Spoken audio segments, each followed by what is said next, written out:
Le pardon est l'un des enseignements les plus puissants de la Bible, mais aussi l'un des plus difficiles à pratiquer. Pourtant, il est au cœur du message de l'Évangile.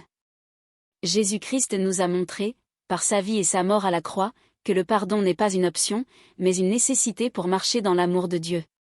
Dans Matthieu chapitre 6 versets 14 à 15, Jésus déclare : Si vous pardonnez aux hommes leurs offenses, votre Père céleste vous pardonnera aussi, mais si vous ne pardonnez pas aux hommes, votre Père ne vous pardonnera pas non plus vos offenses. Ce verset nous rappelle que le pardon que nous recevons de Dieu est directement lié à notre capacité à pardonner aux autres. Cela ne veut pas dire que le pardon est facile, mais il est nécessaire pour garder un cœur pur et libre. Beaucoup vivent prisonniers de la rancune, de la colère ou de blessures profondes. Mais la rancune est comme un poison, elle détruit celui qui la garde plus que celui qui l'a causée. C'est pourquoi l'apôtre Paul dit dans Éphésiens chapitre 4 versets 31 à 32.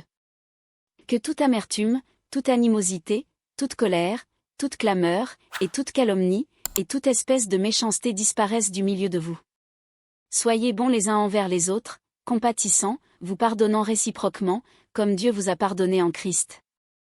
Le pardon n'efface pas le mal qui a été fait, mais il libère ton cœur de la haine. Pardonner, c'est choisir de confier la justice entre les mains de Dieu. Dans Romains chapitre 1 verset 19, il est écrit : Ne vous vengez point vous-même, bien-aimés, mais laissez agir la colère de Dieu, car il est écrit : À moi la vengeance, à moi la rétribution, dit le Seigneur.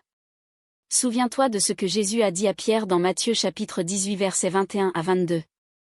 Pierre lui demanda : Seigneur, combien de fois pardonnerai-je à mon frère, lorsqu'il péchera contre moi ? Sera-ce jusqu'à 7 fois ? Jésus lui dit : Je ne te dis pas jusqu'à 7 fois, mais jusqu'à 70 fois 7 fois. Cela signifie que le pardon doit être sans limite, parce que l'amour de Dieu envers nous est sans limite. Et quel plus grand exemple que Jésus lui-même, sur la croix, au moment le plus douloureux de sa vie terrestre. Alors qu'il souffrait et qu'il était rejeté, il a prié en Luc chapitre 23 verset 34. Père, pardonne-leur, car ils ne savent ce qu'ils font. Bien-aimé, peut-être que quelqu'un t'a blessé, trahi, ou humilié. Peut-être que tu portes encore la douleur dans ton cœur. Mais aujourd'hui, Dieu t'appelle à libérer ton âme à travers le pardon. Car en pardonnant, tu ressembles à ton Père céleste, qui t'a déjà pardonné en Christ. Retiens ceci, le pardon n'est pas une faiblesse, mais une force. C'est un chemin de guérison et de liberté. Décide aujourd'hui de pardonner, et tu verras la paix de Dieu remplir ton cœur. Abonne-toi à Vie d'Évangile pour recevoir chaque jour une parole de transformation et de vie.